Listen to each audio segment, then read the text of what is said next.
بسم اللہ الرحمن الرحیم۔ السلام علیکم۔ میری آپ سبھی سے التجا ہے کہ ایک مرتبہ درود ابراہیمی پڑھ لیجیے گا۔ بسم اللہ الرحمن الرحیم۔ اللہم صلی علی محمد وعلی آل محمد کما صلیت علی ابراہیم وعلی آل ابراہیم انک حمید مجید۔ اللہم بارک علی محمد وعلی آل محمد کما بارکت علی ابراہیم وعلی آل ابراہیم انک حمید مجید۔ بسم اللہ الرحمن الرحیم۔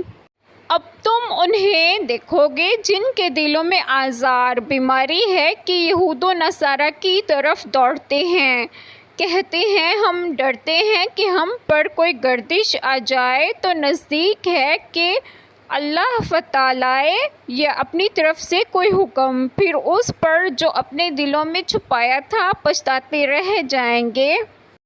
بسم اللہ الرحمن الرحیم۔ آج جو بات میں آپ لوگوں سے ڈسکس کروں گی وہ یہ ہے کہ اس آیت کریمہ میں ہے کہ اب تم انہیں دیکھو گے جن کے دلوں میں بیماری ہے، یعنی نفاق کی، کہ یہود و نصارہ کی طرف دوڑتے ہیں، کہتے ہیں ہم ڈرتے ہیں کہ ہم پر کوئی گردش آ جائے، جیسا کہ عبداللہ بن ابی منافق نے کہا تھا۔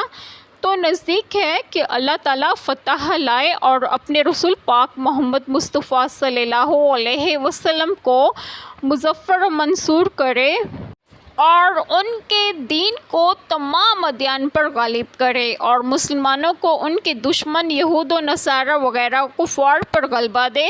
چنانچہ یہ خبر صادق ہوئی اور بکرمہ تعالی مکہ مکرمہ اور یہود کے بلاد فتح ہوئے، یا اپنی طرف سے کوئی حکم جیسے کہ سرزمین حجاز کو یہود سے پاک کرنا اور وہاں سے ان کا نام نشان باقی نہ رکھنا، یا منافقین کے راز افشا کر کے انہیں رسوا کرنا، پھر اس پر جو اپنے دلوں میں چھپایا تھا یعنی نفاق یا منافقین کا یہ خیال کہ سید عالم محمد مصطفیٰ پاک صلی اللہ علیہ وسلم کفار کے مقابلے میں کامیاب نہ ہوں گے، پچھتاتے رہ جائیں گے، اپنے اندر چھپاتے ہوئے نفاق پر نادام ہوں گے۔